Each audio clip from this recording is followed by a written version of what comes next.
Welcome to my presentation on fracture mechanics test standards and suggestions for adapting them to the digital age. Fiber-reinforced polymer matrix composite structures show complex damage accumulation and failure patterns in service, and these can be related to microscopic damage mechanisms, mainly matrix microcracks, fiber matrix adhesion failure, and fiber breaks. Fracture mechanics tests provide data for design of FRP composite structures for quality control, modeling, and material selection. So far, the development of such test standards has been fairly slow, and they're also slow in being implemented by industry.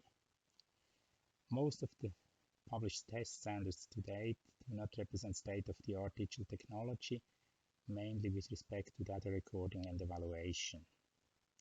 Examples are given in the photographs. The standard is still visual observation by traveling microscope for determination of the delamination length, evaluation of complex equations by hand, like the two correction factors F and N shown here, or line fitting by hand for evaluating nonlinear and 5% points for initiation values from the tests.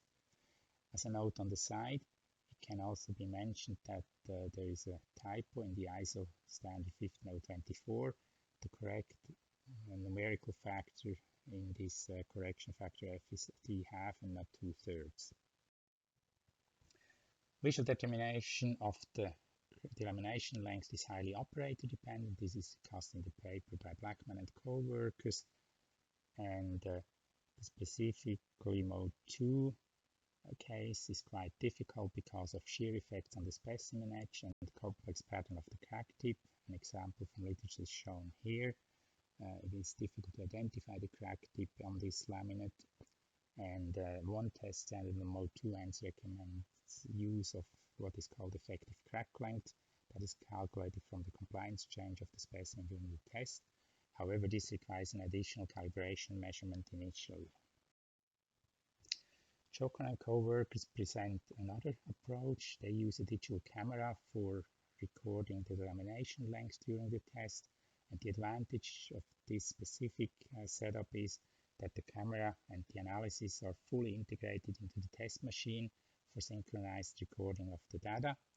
The overview shows the test machine in the back, the machine control, the digital camera, and also temperature and relative humidity are recorded during the test. The close-up shows the specimen, the load cell and the light source and the camera for this, and this paper shows the basic technical feasibility of integrating digital tools in the test, but it does not discuss requirements, for example, on equipment resolution and optimal test setup, and neither of these are noted in the standards yet. There are other methods discussed in literature that can be used to determine delamination length. One example is thermography, discussed by Pitaresi and co-workers. The two figures show how this can be done. Another approach is using digital image correlation. Kudiakova and co-workers did that, and they compared strain-based measurements with crack tip opening displacement and get consistent values of delamination length, in this case for a mode 1 tensile opening DCB specimen. Other methods discussed in literature are, for example, acoustic emission. In this case, it is applied to quasi-static mode 2 load of an adhesively bonded wood joint. The test setup is shown in the photograph here, and the reference is noted. And the graph shows the data comparison between visual delamination length calculated from compliance change and determined from acoustic emission signal source location, and the measurements agree within a sum scatter fairly well, and can hence be used for this purpose. Data analysis, of course, is affected by the human factor, essentially the experience of the operator, beyond the visual delamination length measurement. An example is discussed by Peter Davis in this reference, where he compares the determination of the nonlinear and the 5% increase in compliance load point to calculate the initiation values. And digital tools certainly can help to reduce the scatter in these 2 points, and this is again discussed by Claire and co-workers in their paper on adhesively bonded wood joints.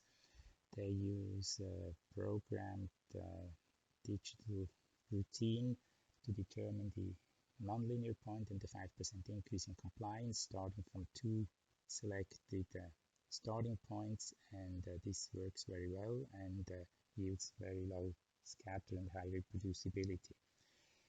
Digital tools are also useful if large data sets have to be analyzed and evaluated. This mainly applies to fatigue fracture test data. So far, a number of digital tools are available and reported in literature and discussed, but no requirements are set in the literature nor in the standards for limiting the scatter by using these tools, and no validation of these tools is being performed so far. Scatter, of course, relates to microscale defects and damage mechanisms. In the visual observation, for example, they are averaged over several orders of length scale, but also on time scale. The time scale where they occur is somewhere between nanoseconds and microseconds, and the observation time scale is milliseconds to seconds, and so the data are averaged and some of the scatter is smoothed.